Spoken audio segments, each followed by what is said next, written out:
ನಮಸ್ತೆ. ನನ್ನ ಹೆಸರು ಆಶಾ ನೂಜಿ. ಇಂದಿನ ವಿಷಯ ಶ್ರಾವಣ ಮಾಸ ಧಾರ್ಮಿಕ ಆಚರಣೆಗಳ ಮಹತ್ವ ಎಂಬ ಬಗ್ಗೆ ನಾನು 2-3 ಮಾತುಗಳನ್ನು ಆಡಲಿಚ್ಛಿಸುವೆನು. ಶ್ರಾವಣ ಮಾಸ ಎಂದಾಕ್ಷಣ ನಮ್ಮ ಮನಸ್ಸಿಗೆ ಮೊದಲು ಬರುವುದು ಭಕ್ತಿ, ಪೂಜೆ, ವ್ರತ, ಹಬ್ಬಗಳು, ಮಂಗಳ ಕಾರ್ಯಗಳು ಹಾಗೂ ಹಸಿರು ತುಂಬಿದ ಪ್ರಕೃತಿ. ಹಿಂದೂ ಧಾರ್ಮಿಕ ಪರಂಪರೆಯಲ್ಲಿ ಶ್ರಾವಣ ಮಾಸಕ್ಕೆ ವಿಶೇಷವಾದ ಸ್ಥಾನವಿದೆ. ಈ ತಿಂಗಳಲ್ಲಿ ದೇವರ ಆರಾಧನೆ, ಉಪವಾಸ, ವ್ರತ, ದಾನ, ಧರ್ಮ, ಭಜನೆ ಹಾಗೂ ಸತ್ಸಂಗಗಳಿಗೆ ಹೆಚ್ಚಿನ ಮಹತ್ವ ನೀಡಲಾಗುತ್ತದೆ. ಮನೆ ಮನೆಯಲ್ಲೂ ಬೆಳಗಿನಿಂದಲೇ ದೇವರ ಪೂಜೆ, ದೀಪ ಬೆಳಗಿಸುವುದು, ಹೂವಿನಿಂದ ಅಲಂಕರಿಸುವುದು, ನೈವೇದ್ಯ ಅರ್ಪಿಸುವುದು ಮುಂತಾದ ಧಾರ್ಮಿಕ ಆಚರಣೆಗಳು ನಡೆಯುತ್ತವೆ. ಶ್ರಾವಣದ ಸೋಮವಾರಗಳು ಶಿವನ ಆರಾಧನೆಗೆ ವಿಶೇಷವಾದವು. ಅನೇಕ ಭಕ್ತರು ಉಪವಾಸವಿದ್ದು ಶಿವನನ್ನು ಭಕ್ತಿಯಿಂದ ಪೂಜಿಸುತ್ತಾರೆ. ಇದರ ಉದ್ದೇಶ ಕೇವಲ ದೇವರನ್ನು ಒಲಿಸಿಕೊಳ್ಳುವ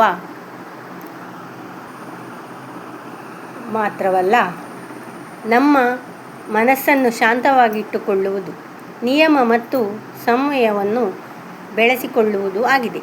ಅದೇ ರೀತಿ ನಾಗರ ಪಂಚಮಿ ನಮ್ಮ ಪ್ರಮುಖ ಆಚರಣೆಗಳಲ್ಲಿ ಒಂದು. ನಾಗದೇವತೆಯನ್ನು ಪೂಜಿಸುವ ಮೂಲಕ ಪ್ರಕೃತಿ, ಜೀವ ಜಂತುಗಳ ಬಗ್ಗೆ ಗೌರವವನ್ನು ವ್ಯಕ್ತಪಡಿಸುವ ಪರಂಪರೆ ನಮ್ಮಲ್ಲಿದೆ. ವರಮಹಾಲಕ್ಷ್ಮಿ ವ್ರತವು ಶ್ರಾವಣ ಮಾಸದ ವಿಶೇಷ ಆಚರಣೆಗಳಲ್ಲಿ ಒಂದು.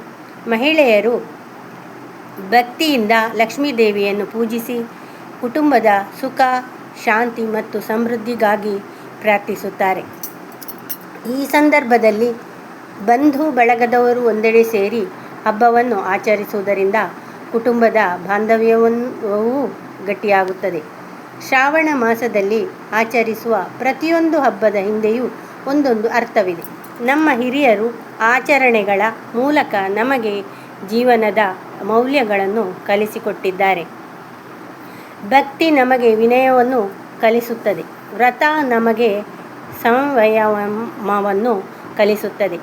ದಾನ ನಮಗೆ ಹಂಚಿಕೊಳ್ಳುವುದನ್ನು ಕಲಿಸುತ್ತದೆ. ಪೂಜೆ ನಮಗೆ ಏಕಾಗ್ರತೆಯನ್ನು ಕಲಿಸುತ್ತದೆ.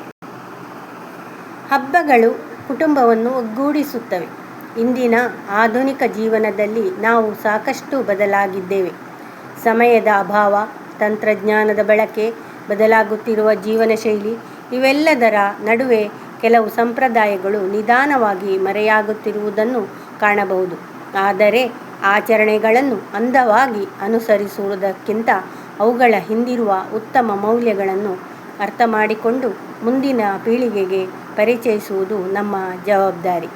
ಶ್ರಾವಣ ಮಾಸ ನಮಗೆ ದೇವರ ನೆನಪಿನ ಜೊತೆಗೆ ಪ್ರಕೃತಿಯನ್ನು ಗೌರವಿಸಬೇಕು, ಜೀವಜಂತುಗಳನ್ನು ಕಾಪಾಡಬೇಕು, ಹಿರಿಯರನ್ನು ಗೌರವಿಸಬೇಕು, ಬಡವರಿಗೆ ಸಹಾಯ ಮಾಡಬೇಕು, ಕುಟುಂಬದವರೊಂದಿಗೆ ಪ್ರೀತಿಯಿಂದ ಇರಬೇಕು ಎಂಬ ಸಂದೇಶವನ್ನು ನೀಡುತ್ತದೆ. ಹೀಗಾಗಿ ಶ್ರಾವಣ ಮಾಸವೆಂದರೆ ಕೇವಲ ಪೂಜೆ ಪುನಸ್ಕಾರಗಳ ತಿಂಗಳಲ್ಲ. ಅದು ಭಕ್ತಿ, ಸಂಯಮ, ಸೇವೆ, ಸಂಸ್ಕೃತಿ ಮತ್ತು ಕುಟುಂಬದ ಬಾಂಧವ್ಯವನ್ನು ಬೆಳೆಸುವ ಪವಿತ್ರ ಕಾಲ. ನಮ್ಮ ಸಂಪ್ರದಾಯಗಳು ನಮ್ಮ ಹಿಂದಿನ ಪೀಳಿಗೆಯಿಂದ ನಮಗೆ ಬಂದ ಅಮೂಲ್ಯ ಕೊಡುಗೆಗಳು. ಅವುಗಳಲ್ಲಿರುವ ಒಳ್ಳೆಯ ಅಂಶಗಳನ್ನು ಉಳಿಸಿಕೊಂಡು ಮುಂದಿನ ಪೀಳಿಗೆಗೂ ತಲುಪಿಸುವುದು ನಮ್ಮೆಲ್ಲರ ಕರ್ತವ್ಯ. ಕೊನೆಯದಾಗಿ ಒಂದು ಮಾತನ್ನು ಹೇಳಲು ಇಷ್ಟಪಡುತ್ತೇನೆ. ಶ್ರಾವಣದ ದೀಪ ಮನೆಯ ಅಂಗಳವನ್ನು ಮಾತ್ರ ಬೆಳಗಿಸದೆ ನಮ್ಮ ಮನಸ್ಸಿನಲ್ಲೂ ಭಕ್ತಿ, ಸಂಸ್ಕಾರ ಮತ್ತು ಮಾನವೀಯತೆಯನ್ನು ಬೆಳಗಿಸಲಿ. ಈ ಪವಿತ್ರ ಶ್ರಾವಣ ಮಾಸವು ಎಲ್ಲರ ಜೀವನದಲ್ಲೂ ಸುಖ, ಶಾಂತಿ, ಆರೋಗ್ಯ ಮತ್ತು ಸಮೃದ್ಧಿಯನ್ನು ತರಲಿ ಎಂದು ಪ್ರಾರ್ಥಿಸುತ್ತಾ ನನ್ನ ಮಾತುಗಳನ್ನು ಮುಗಿಸುತ್ತೇನೆ. ನಿಮಗೆಲ್ಲರಿಗೂ ಹೃತ್ಪೂರ್ವಕ ಧನ್ಯವಾದಗಳು.